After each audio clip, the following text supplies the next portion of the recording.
Okay, so you're going to open a new project, and you could just do your last name, first initial, underscore test, and then you could change this from pixels to inches, and then we'll just do an 8 by 10 size, and then just make sure that your DPI is 300, and then the background can stay white, and then you're going to hit create. So this is your canvas.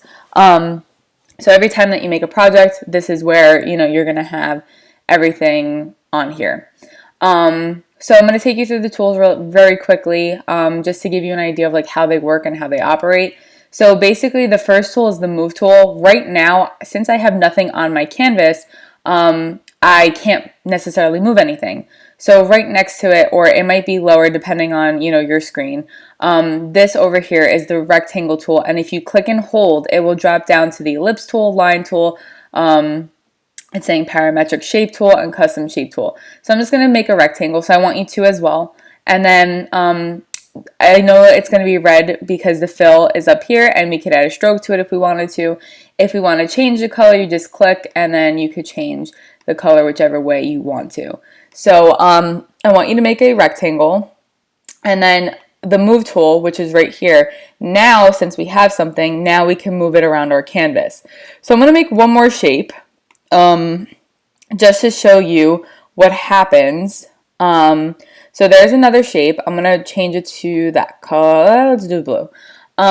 So now the thing is, say I want to move my red rectangle. The problem is now, so here's the thing. On Photopea, if you have auto select here, it will select the layer that you're clicking on. Sometimes that's annoying because sometimes you want to have something specific click, and then like they're too close, so then it clicks the other thing. So if you have auto select on, and if I try to go click on the red rectangle, now that won't move. So in order to make my red rectangle move, in the layers panel, I need to click on the red rectangle shape, and now it will move. So the thing is, if you have auto select selected off, you just need to make sure that you have the correct layer selected in your layers panel in order to move whatever layer you want to move over here.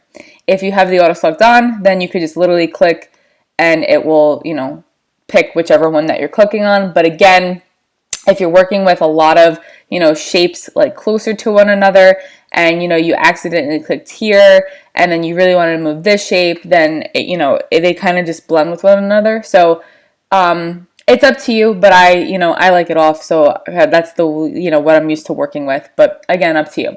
So definitely make these two shapes. Then the rectangle select tool and the elliptical select tool. So basically what this does is it makes a selection. So for example, maybe I want to make a selection of this circle, and I'm going to split it in half. So I could select this part of the circle, and I could actually delete it, I could move it, it's up to you. So what I can do is I'm going to move it right now. So I'll click back on my move tool. When it's not moving, hold on. Let's see. I mean, if you want, you could probably, yeah. So I'm just going to copy and paste it. It should move, like there are ways of doing it, but I don't want to waste time. So, you could copy paste, you could erase. So if I went back in and I maybe wanted to delete this selection, it says the layer is not editable, but you need to go to layer and then you could rasterize it. Once you rasterize it, now you can delete it. That's probably why it wasn't letting me move it. So let's see, if I make one more selection and then go to my move tool, yeah, now it works. So like I said, you have to rasterize the layer in order for that part to work. So yeah, you could do something like that where you're kind of creating this like zigzag part of thing of like a circle. You could delete parts, like you can make stripes. Totally up to you on how you want to do it. But I do want you to copy this so far. Then there's the lasso tool. Basically that is a free draw selection. So maybe I want, a wave of that part of the selection. Again, I could copy and paste. Whoopsie. Again, make sure you're selected on the right layer, because then if not, it's not going to work. So let me do that again. and then I'm going to copy paste, and then I can move it, and there's my selection that I just made. Again, free draw selection. Then this one is the object select, and then there's a quick selection tool and magic wand tool. So basically, they're all different, selection tools. These tools are used for like if you want to, specifically select something from, a picture. The magic wand tool is great when like you have, a white background or like solid colors. So for example, if I specifically wanted, actually, hold on, let's see something. I might have a picture. Let me see what I could bring in. So for example, let's see. Okay, this person. Actually, no, this person. So I'm going to bring them in. I'm going to just change my background color for a second, just so you can see what I mean by, hold on, so I want to change the fill. Hold on. Okay. Let's just do color overlay real quick. Okay, so there we go. So what I was trying to say was, so I could bring in this image here, and this guy is behind this white background. Now what's going to happen is because he's wearing a white shirt, it's a little bit more complicated. So if I took the magic wand tool and I select, it's going to select part of his, image, like his shirt, because it's white. You could change the tolerance up here, so I can maybe do like 16 tolerance. And if I were to click again, see how less of it, selected. So again, I could keep, changing my tolerance down or higher depending on like how much you want selected. Like I said, the problem is this guy's wearing a white shirt, so it's a little bit more complicated than what I wanted. So bad example. Let me just deselect and delete. Okay. Let me see if there's any other better images. I mean, this one's fine, but the reason why I didn't bring that one in is because they have like edgy corners. Okay, perfect. So we'll bring in this one.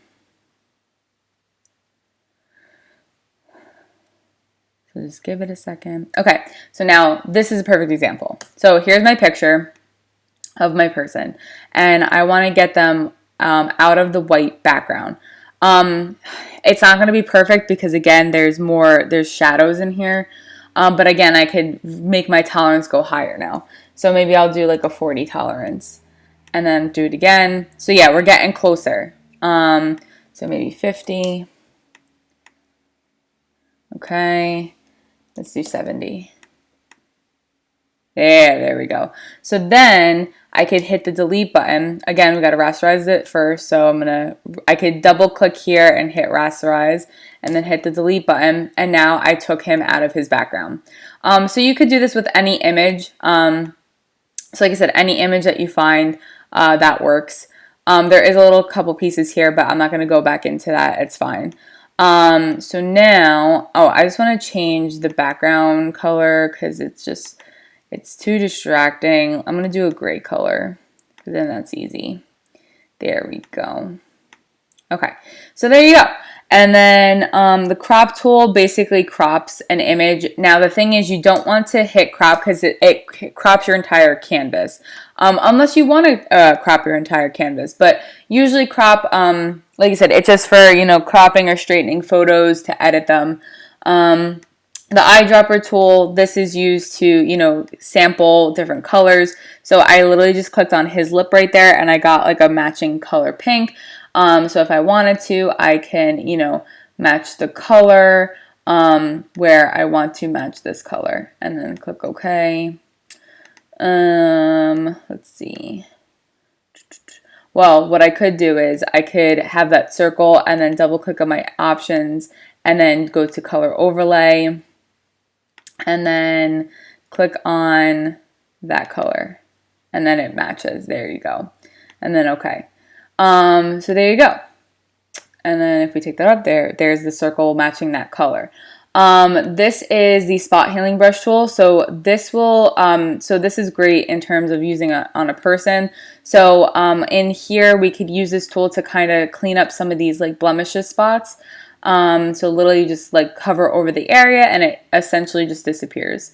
You just have to be careful when you use this tool because, you know, when you get closer to like the parts of the nose or like different features, it gets a little weird. So for example, if I were to grow like that, it got rid of that part. We don't want to get rid of that. We want to keep that there. So I would, you know, not do that. So you just got to be careful when you get closer to different features of the face. So let me just zoom out for a second. And then this is your paintbrush tool. So you just literally paint. You know, there's different options, opacity, you know, you could have even different kinds of brush strokes. So no, it's just a painting tool. So that's all that does. Clone stamp tool will clone parts of, you know, the image. So say, for example, maybe I want to clone his eyeball. So first you need to hold Alt on your keyboard and place the target area. And then literally you just brush and it will clone, and then see where like the little the crosses, that shows you where you're cloning right now. So I just put a third eyeball on him. So you can do that. And then the eraser tool just erases, you know, different parts. But again, you need to be selected on the right layer. So, you know, and again, you need to have things rasterized. So I'll go to this shape. So you just erase part of the thing. Gradient tool. In this case, if we use it from here, you could put a gradient over the entire thing. I don't want to do that, so I'm going to undo. However, what you could do is you could go in your background and you could do a gradient overlay here too. And then, you know, change it here. The only reason why it's not going is, why is it not going? Probably because of the color overlay. That's probably why. So if I take this off, give me a second. My computer is starting to run super slow. There we go. Yeah, so it was just because the color overlay was selected. So, you know, you have to choose your option. Like, do you want the color overlay or do you want the gradient overlay? You could do both, but then you would need to go to the color overlay and then drop the opacity. So then, you know, part of that gradient does shine through. And then you click OK. This is the blur tool. So if I were to zoom in, so I'm going to zoom in on his eye and I'm going to just blur it out. So all you do is literally just like brush over it and it will blur out the eyeball a little bit. You could strengthen it a little bit stronger. So I am, because I want to, you know, really show it blur. Oh wait, also be selected on the right layer. That's why nothing was working. So there you go. Now it's blurring out. So it literally just blurs parts of the image. So, you know, if you want to have parts blurred out a little bit more, you could use this tool to do that. So compared, you know, to that eye and this eye, this is so much blurred out more. Then you can use, this is the dodge and burn tool. So the dodge tool will lighten areas. So see how it's making like a lighter spot on his face. And then the burn tool will darken areas. So it just darkens spots on his face. So you can literally do just that. And then this is the type tool. So let me just zoom out for a second. Oh, and this is a zoom tool. So basically it just zooms in and zooms out. And you have your plus and minus up here. You could also hold Alt on the keyboard to, you know, zoom out. So text, I'm just going to click and drag and make a text, and I'll just say hello. And then it's going to be super teeny tiny, and then you could change the size up here. It only goes up to 150. If you want it bigger, then you're going to have to type in, you know, how big you want it. So I did 300 pixels. You know, you could even change the color. So you just have to go, you know, highlight the text again, and then you could change the color to whichever color you want. There are more options. You know, you can, so if I click on this, I could warp it more. So I could go to warp, and then, you know, I could do a style. I could arc it. you know, there's so many things that I could do. You know, change the orientation, this and that. I could arc it different ways. The reason why it's more this way is because I didn't center it. So if I click OK and then center, now it's centered. So yeah, so you could do that. And then this is the pen tool. So pen tool, it just, you literally click and drag to make points. So if I click, that makes a straight line. So clicking once, clicking twice, that will make a straight line. If I click, hold, and drag, it makes a curved line. So let me just change this fill so we could see the difference. There we go. So yeah, so you can make like a shape right there. Also make sure that you close it off when you're done. I did not close mine off, but I can if I just, you know, click on where I left off, and then there you go. Or actually you could do undo, step back. So let me just finish it first. So, okay, I just did that, and then that, and then there. So now that's a complete shape. Let me just change the color and move it over here. And then this is just the path select and direct select. So for example, if I wanted to adjust the shape right here, which I want to, first I'm going to move it. So I'm also going to move it so it's all the way on the top of the layers. So that's the thing too, like right now it was behind a couple layers, so it was because it was behind these. So if you move it all the way to the top, it will move to the very top of the like your project. So if you take the direct select tool, you could actually, you know, click on a specific point and then move it. So maybe I wanted to like untwist that and then like maybe make this like a little bit more dramatic. And then I could even move this one. I could, you know, because this is a curve, I could change the, you know, the way that the curve goes. So up to you on, you know, what you want to do. And that's what that does. And then I took you through the shape tool.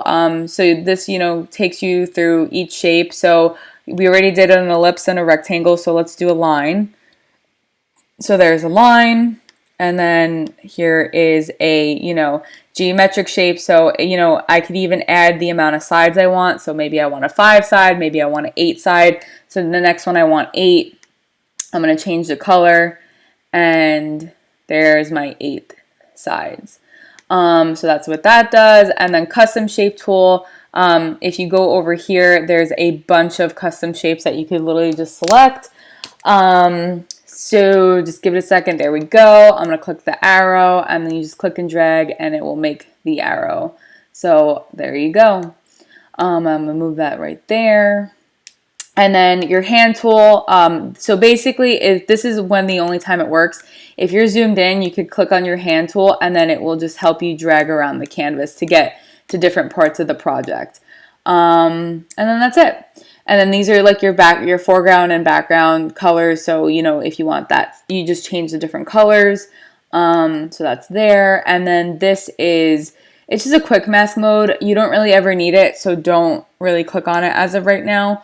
And that's pretty much it. So like I said, I just want you to play around with the tools just to get a feel for how, you know, each of them work. And then you could submit something, you know, like this, you know, mimicking exactly what I did. You could use any picture off of the internet that has a white background.